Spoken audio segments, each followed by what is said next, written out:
Apprenti djihadiste, combattant revenu de Syrie ou d'Irak, auteur d'attentats, dans le huis clos de son bureau au pôle antiterroriste, Marc Trévidic les écoute, recoupe leurs témoignages et interprète leur silence avec un objectif, repérer les plus dangereux d'entre eux. La grande difficulté, c'est que tous tiennent à peu près le même langage. Nous sommes allés là-bas, nous avons vu des atrocités, ça nous a dégoûtés et on a décidé de revenir. Vous les croyez pas quand ils disent ça? Pas tous. Le problème, c'est qui on va croire, qui on va pas croire. On arrive aujourd'hui avec le nombre de jeunes qui sont rentrés, avec les planches photos qu'on a pu faire, françaises, belges, en présentant ces photos aux autres personnes revenues. Ah, c'est comme ça que vous faites des recoupements Oui. en fait. Ben, on va demander à tout le monde qu'est-ce qu'il a fait celui-là. Qui tu reconnais sur la planche photo? Ah bah lui je l'ai vu, il était à Raqqa. Et il faisait quoi? Lui, il était dans la police islamique. Ah bah ouais, il a combattu. Ah bah oui, même il participait aux exécutions sur la place publique. Bon, alors après on revient en disant, dis donc, t'as deux ou trois petits copains là qui disent que t'étais pas si dégoûté que ça t'est venu tardivement, on dirait. Ceux que vous voyez dans votre bureau, qui sont-ils? Est-ce qu'il y a un profil type? Voilà, c'est tout le problème. Je dirais notre fonds de commerce s'élargit. Nous avons plusieurs profils. Tout en bas de l'échelle, il y a une petite minorité de jeunes dont on ne sait absolument pas ce qu'ils font là. Autrement dit, qui ne sont même pas radicalisés.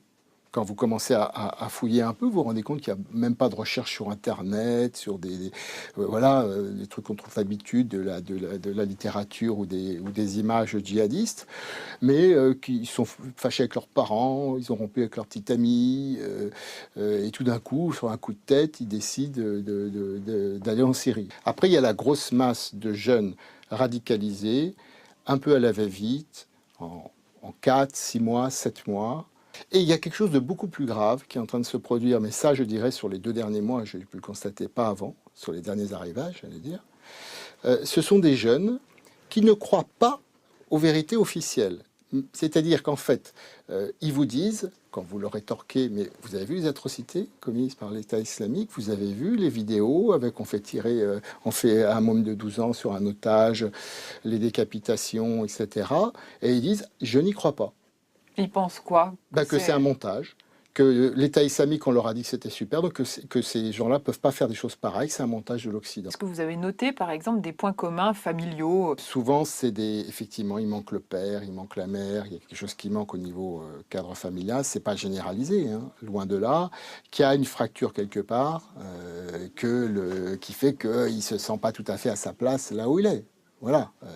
Bon, sans doute que à d'autres époques, certains jeunes n'ayant pas le djihad seraient plutôt tournés vers la drogue que le djihad. Mais il y a à côté effectivement mal-être. N'oublions pas le nombre très important de jeunes qui étaient dans la délinquance de droit commun. 30 à 40% de délinquants convertis, réputés les plus durs et qui savent comment se procurer facilement des armes et des explosifs. Comme les auteurs des attentats de janvier dernier. Des tueurs comme eux, Marc Trévidic en croise dans son bureau. Non, moi j'en ai croisé 3-4, je suis persuadé que ces gens-là, de toute façon, ils tueront. Alors, ils tueront au nom de l'islam ou lors d'une bagarre parce qu'ils se fâcheront avec un autre co-détenu ou plus tard quand ils seront en liberté. Il y a des gens que vous croisez, des vrais psychopathes, là qui auraient été des criminels même sans l'État islamique. Et voilà. Mais est-ce qu'aujourd'hui, la loi antiterroriste est suffisamment bien ficelée pour éviter que ceux qui passent dans votre bureau, à un moment donné, se transforment en terroristes une fois sortis? Il y a tellement de profils différents. Il y a des assassins en puissance, des terroristes aguerris, des djihadistes professionnels. Et puis il y a tous ces petits jeunes, certains qu'on a arrêtés avant même qu'ils partent en Syrie, vous imaginez, qui ont 18, 19 ans. On peut parfaitement les sauver. Mais si on les met avec les autres, les durs de durs, ils seront des bombes humaines dans 4-5 ans. Le juge l'affirme.